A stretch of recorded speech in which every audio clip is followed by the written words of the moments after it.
اعوذ باللہ من الشیطان الرجیم بسم اللہ الرحمن الرحیم الصلاۃ والسلام علیکہ یا رسول اللہ صلی اللہ علیہ وآلہ وسلم السلام علیکم ورحمۃ اللہ وبرکاتہ۔ حضرت ابو رویفہ رضی اللہ عنہ جو پہلے سے ہی مسلمان ہو کر حضور پاک صلی اللہ علیہ وسلم کی خدمت میں حاضر تھے، ان کے قبیلے کے لوگ جب مدینہ منورہ پہنچتے ہیں تو وہ حضور پاک صلی اللہ علیہ وسلم سے اپنے قبیلے کے لوگوں کا تعارف کرواتے ہیں اور آپ صلی اللہ علیہ وسلم کو عرض کرتے ہیں کہ یہ لوگ میرے قبیلے سے تعلق رکھتے ہیں اور یہ سب لوگ اسلام کا اقرار کرتے ہیں اور اپنے پورے قبیلے یعنی اپنی قوم کے مسلمان ہونے کی ذمہ داری بھی لیتے ہیں۔ تو آپ صلی اللہ علیہ وسلم ان لوگوں کو خوش آمدید کہتے ہیں اور آپ صلی اللہ علیہ وسلم ارشاد فرماتے ہیں کہ اللہ تعالیٰ جس کے ساتھ بھلائی کا ارادہ فرماتا ہے اس کو اسلام کی ہدایت دیتا ہے۔ سبحان اللہ۔ اس وفد میں ایک بہت ہی بوڑھا آدمی بھی شامل تھا جس کا نام ابو الزیف تھا۔ اس نے سوال کیا کہ یا رسول اللہ صلی اللہ علیہ وسلم، میں ایک ایسا آدمی ہوں کہ مجھے مہمانوں کی مہمان نوازی کا بہت زیادہ شوق ہے، تو کیا اس مہمان نوازی کا بھی مجھے کچھ ثواب ملے گا؟ تو آپ صلی اللہ علیہ وسلم نے ارشاد فرمایا کہ مسلمان ہونے کے بعد تم جس بھی مہمان کی مہمان نوازی کرو گے، چاہے وہ مہمان امیر ہو یا غریب، تمہیں ثواب ملے گا۔ تو پھر ابو الزیف نے پوچھا کہ یا رسول اللہ صلی اللہ علیہ وسلم، مہمان کتنے دنوں تک میری مہمان نوازی کا حقدار ہے؟ تو آپ صلی اللہ علیہ وسلم نے فرمایا کہ 3 دن تک اس کی مہمان نوازی کرو، 3 دن کے بعد وہ جو بھی کھائے گا وہ تمہارا صدقہ ہوگا۔ اسی طرح ایک اور علاقے تجیب، وہاں سے بھی 13 آدمیوں کا ایک وفد آیا۔ وہ اپنے ساتھ کچھ مال اور مویشی کی زکوٰۃ لے کر حضور پاک صلی اللہ علیہ وسلم کی خدمت میں حاضر ہوئے۔ حضور پاک صلی اللہ علیہ وسلم نے ان کو خوش آمدید کہا۔ پھر آپ صلی اللہ علیہ وسلم نے ان کو ارشاد فرمایا کہ تم لوگ اپنے اس زکوٰۃ کے مال کو اپنے ساتھ وطن میں لے جاؤ اور وہاں جا کر اپنی قوم کے لوگوں میں تقسیم کر دو جو اس کے مستحق ہیں، جس پہ وہ لوگ کہتے ہیں کہ ہم اپنے قوم کے غریب لوگوں کو بہت سارا مال دے چکے ہیں اور اب یہ اس کے بعد بچ گیا ہے۔ تو آپ صلی اللہ علیہ وسلم پھر ان لوگوں کی اس مال کی زکوٰۃ کو قبول کر لیتے ہیں اور ان لوگوں کو رخصت ہوتے وقت بہت زیادہ انعام و اکرام سے نوازتے ہیں۔ اور پھر آپ صلی اللہ علیہ وسلم ان سے دریافت کرتے ہیں کہ تمہاری قوم میں کوئی ایسا شخص رہ گیا ہے کہ جس نے میرا دیدار نہ کیا ہو؟ تو ان لوگوں نے کہا کہ جی ہاں، ایک نوجوان کو ہم اپنے وطن میں چھوڑ کر آئے ہیں کہ وہ ہمارے گھروں کی حفاظت کر رہا ہے۔ حضور پاک صلی اللہ علیہ وسلم نے فرمایا کہ جب تم واپس جاؤ تو اس نوجوان کو میرے پاس بھیجنا۔ جب وہ لوگ واپس گئے تو انہوں نے اس نوجوان کو مدینہ منورہ کی طرف روانہ کیا۔ جب وہ نوجوان حضور کی بارگاہ میں حاضر ہوا تو اس نے گزارش کی کہ یا رسول اللہ صلی اللہ علیہ وسلم، آپ نے میری قوم کی حاجتوں کو تو پورا فرما کر انہیں واپس اپنے علاقے میں بھیج دیا، اب میں بھی ایک حاجت لے کر آپ صلی اللہ علیہ وسلم کی بارگاہ میں حاضر ہوا ہوں اور امید کرتا ہوں کہ آپ صلی اللہ علیہ وسلم میری حاجت پوری فرما دیں گے۔ حضور پاک صلی اللہ علیہ وسلم نے جب اس سے اس کی حاجت کے بارے میں پوچھا تو اس نے بتایا کہ یا رسول اللہ صلی اللہ علیہ وسلم، میں اپنے گھر سے کوئی خاص حاجت لے کر نہیں چلا سوائے اس کے کہ جب آپ صلی اللہ علیہ وسلم کی خدمت میں حاضر ہوں تو اللہ تعالیٰ مجھے بخش دے اور مجھ پہ اپنا رحم کرے اور میرے دل میں بے نیازی اور دولت سے بے پرواہی پیدا کر دے۔ اس نوجوان سے اس خواہش کو سن کر حضور پاک صلی اللہ علیہ وسلم بہت خوش ہوئے اور آپ صلی اللہ علیہ وسلم نے اس کے حق میں ان لفظوں کے ساتھ دعا فرمائی کہ اے اللہ تعالیٰ، اس کو بخش دے اور اس پر رحم فرما اور اس کے دل میں بے نیازی ڈال دے۔ پھر آپ صلی اللہ علیہ وسلم نے اس نوجوان کو اس کی قوم کا امیر یعنی سردار مقرر کیا اور یہی نوجوان اپنے قبیلے کی مسجد کا امام بھی بنا۔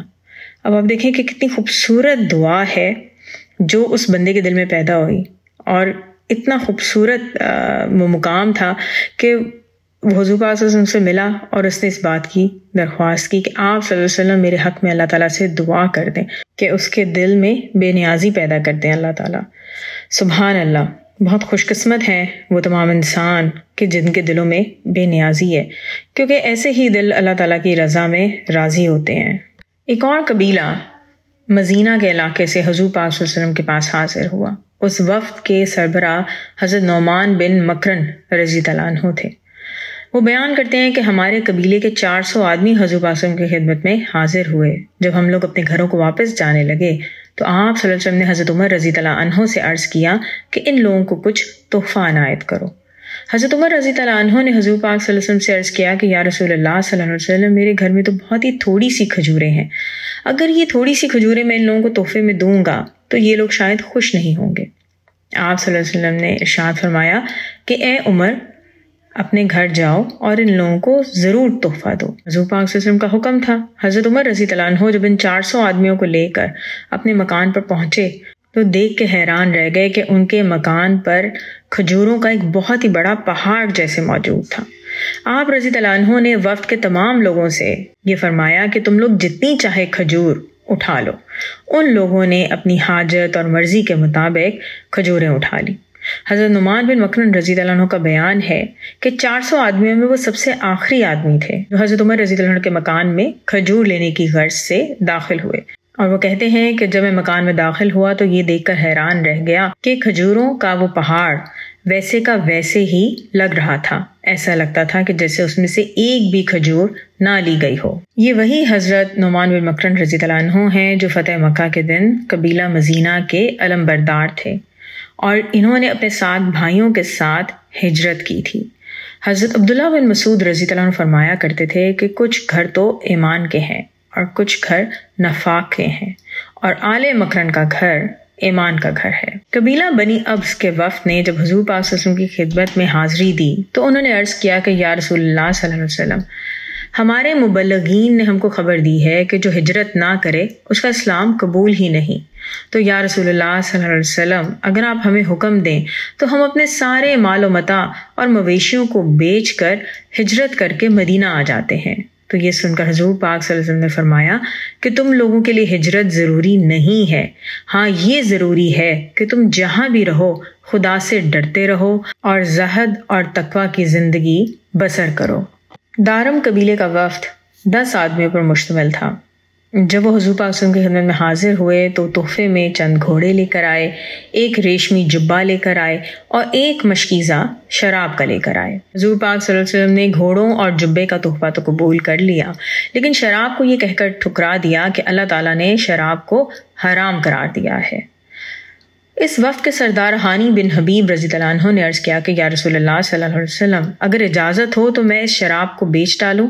تو آپ صلی اللہ علیہ وسلم نے ارشاد فرمایا کہ جس خدا نے شراب کے پینے کو حرام فرمایا ہے اسی خدا نے اس کی خرید و فروخت کو بھی حرام ٹھہرایا ہے، لہٰذا تم شراب کے اس مشکیزے کو لے جاؤ اور زمین پر بہا دو۔ ریشمی جبہ آپ صلی اللہ علیہ وسلم نے اپنے چچا حضرت عباس رضی اللہ عنہ کو عطا فرمایا۔ انہوں نے حضور پاک صلی اللہ علیہ وسلم سے عرض کی کہ یا رسول اللہ صلی اللہ علیہ وسلم، میں اس جبے کا کیا کروں گا؟ یہ ریشمی جبہ ہے، مردوں کو اس کا پہننا حرام ہے۔ تو آپ صلی اللہ علیہ وسلم نے فرمایا کہ اس میں جس قدر سونا ہے آپ اس کو اس سے الگ کریں اور اپنی بیویوں کے لیے زیورات بنوا لیجئے، اور ریشمی کپڑا بیچ کر جو پیسہ ملے اس کو اپنی ضرورت کے مطابق استعمال کر لیں۔ چنانچہ حضرت عباس رضی اللہ عنہ نے اس جبے کو 8000 درہم میں بیچا۔ انشاءاللہ باقی نیکسٹ ویڈیو میں۔ الصلاۃ والسلام علیکہ یا رسول اللہ صلی اللہ علیہ وآلہ وسلم۔ السلام علیکم رحمۃ اللہ وبرکاتہ۔